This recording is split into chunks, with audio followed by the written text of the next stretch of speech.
au niveau, on va dire, de la généalogie dans la mythologie grecque, Déméter est la petite fille de Gaïa.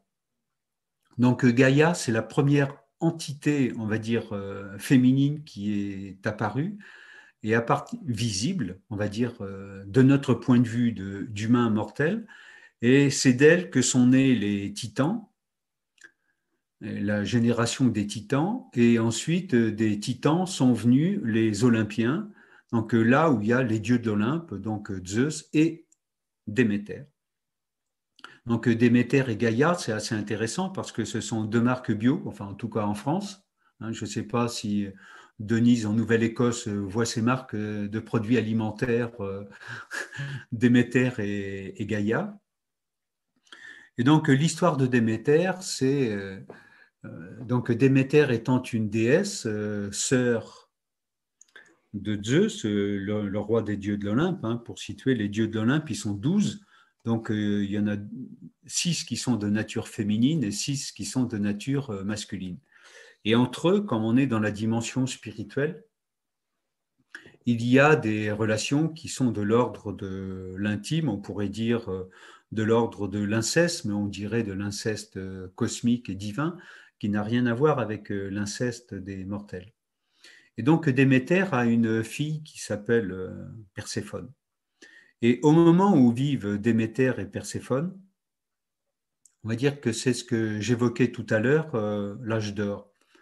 À cette période-là, sur Terre, enfin sur notre planète, qui pouvait déjà s'appeler Gaïa, en hommage à sa grand-mère, il n'y avait aucun problème de nourriture, de tous les apports fondamentaux, et il y avait encore une relation euh, relativement harmonieuse entre les dieux, les déesses, et les mortels et les humains.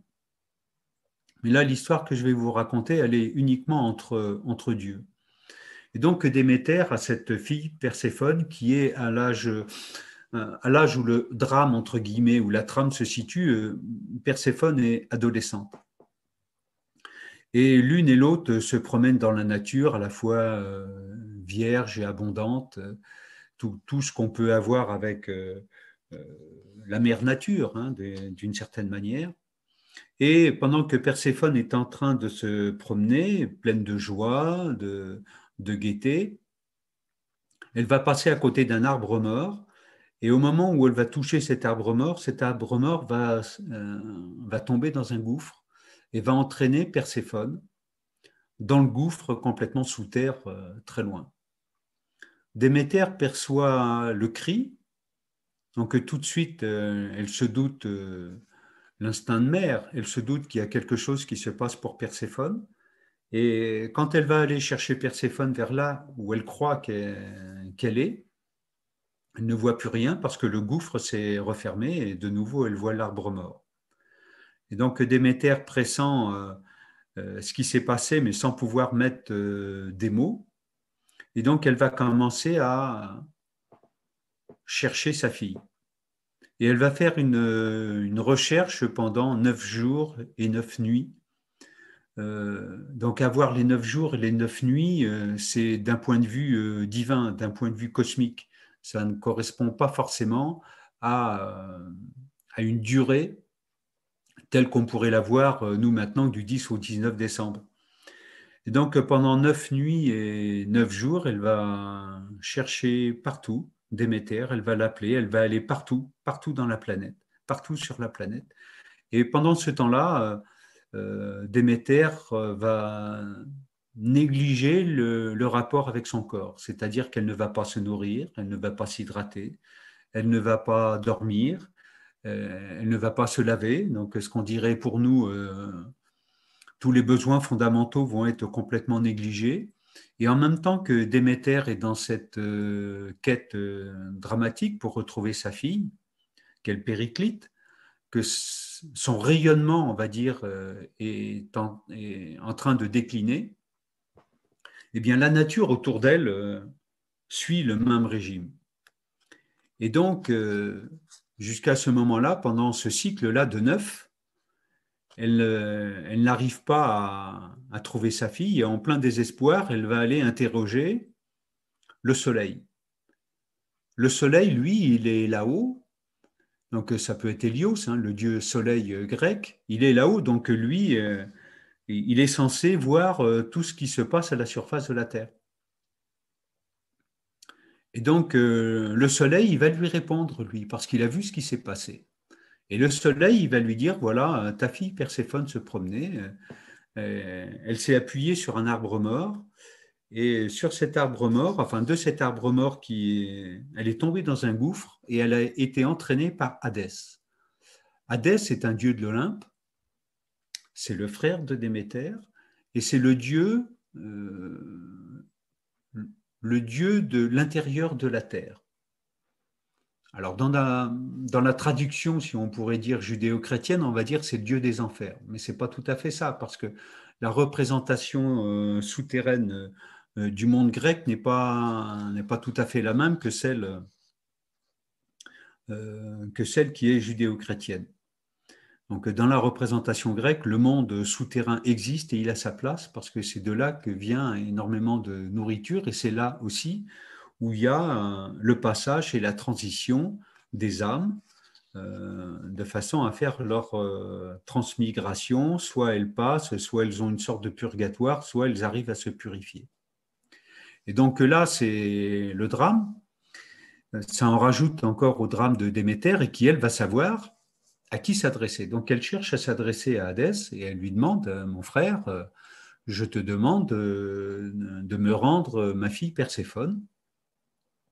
Et Hadès, il dit non, parce qu'il est amoureux de Perséphone, et il voit dans Perséphone eh bien, sa compagne, sa reine, sa comparse qui est destinée à devenir la déesse des mondes souterrains.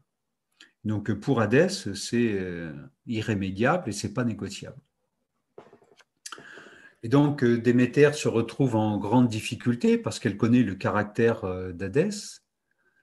Et la seule chose qu'elle va pouvoir faire, c'est s'en remettre à Zeus, leur frère, à la fois à Déméter et à Hadès, qui est, on l'appelle le roi des dieux, hein, le roi de l'Olympe, hein, il fait partie des 12, et il est censé donner un arbitrage équitable. Et donc au début, Hadès reste sur sa position parce qu'il a peur de tout perdre, de même que Déméter a peur de tout perdre. Et devant la menace de Déméter de dire, eh bien, si Hadès garde ma fille sous les enfers pendant toute l'année, eh bien, moi, je ne nourrirai plus la terre. Et donc, il n'y aura plus de graines, il n'y aura plus de semences, il n'y aura plus de fruits, il n'y aura plus aucune nourriture. Et donc, que ce soit les mortels ou que ce soit vous, les dieux, eh bien, le monde va mourir. Et Zeus, voyant que Déméter est allé puiser dans ses plus grande force, hein, elle qui est la déesse de l'abondance, de la fertilité, de tout ce qui donne la vie, il va proposer un partage. Et donc il va proposer que Perséphone reste avec Hadès à l'automne et l'hiver, donc pendant les jours les plus courts de l'année, donc pendant les nuits les plus longues. Et Perséphone ira avec Déméter, sa mère, pendant les jours les plus longs et les nuits les plus courtes, donc le printemps et l'été. Et c'est à partir de ce moment-là, de cette bascule après la négociation, que sont nées les saisons. Donc on est passé du paradis terrestre où on n'avait pas de saison, parce que de toute façon, tout poussait, repoussait, tout se régénérait, on va dire, de manière naturelle et fécondante. Et on est passé à cette polarité avec ce cycle des saisons. Et c'est depuis que la solution, on va dire, a été trouvée, que nous vivons ce que nous sommes en train de vivre, et surtout en ce moment, donc on va dire qu'en ce moment, Perséphone est sous terre. Donc c'est pour ça que dans certaines régions, on a soit de la neige, soit de l'eau, soit la tempête. Enfin voilà, donc on est pendant les périodes de l'hiver, mais de toute façon, comme le disait Victor Hugo, Après les ténèbres, eh bien, il y aura forcément la lumière. Donc après l'hiver, il y aura forcément le printemps. Et donc ce cycle-là se régénère et Déméter est la marraine, si on peut dire, celle qui va pérenniser ce système-là et qui va nous permettre d'être dans des liens beaucoup plus ténus que c'était à la grande époque de l'âge d'or, mais comme on est dans un monde agraire, qu'on le veuille ou non, même dans notre époque dit moderne, eh bien, selon nos prières, selon les attentions qu'on a avec la mère nature, avec la dame nature, donc la dame nourricière, c'est ce qui va permettre de nous nourrir à travers les saisons. Donc, tout ce qu'on va récolter à l'automne, ça va être nos réserves, à l'été et à l'automne, enfin à la fin de l'été à l'automne, ça va être nos réserves qui vont nous permettre de se nourrir et puis puiser ou éviter de s'épuiser pendant l'hiver et pour après, à partir de février-mars, voir les nouvelles pousses qui vont commencer à sortir de terre. Donc, en même temps que Perséphone va rejoindre sa mère pour pour de nouveau féconder, nourrir dans tous les sens du terme, que ce soit corporellement, matériellement ou spirituellement, ce processus-là. Et donc, une petite précision par rapport à cette histoire-là, c'est que Hadès, le dieu souterrain, voilà, et lui, il est invisible. Et pour être invisible, ce qu'il fait, il se met un masque sur la tête.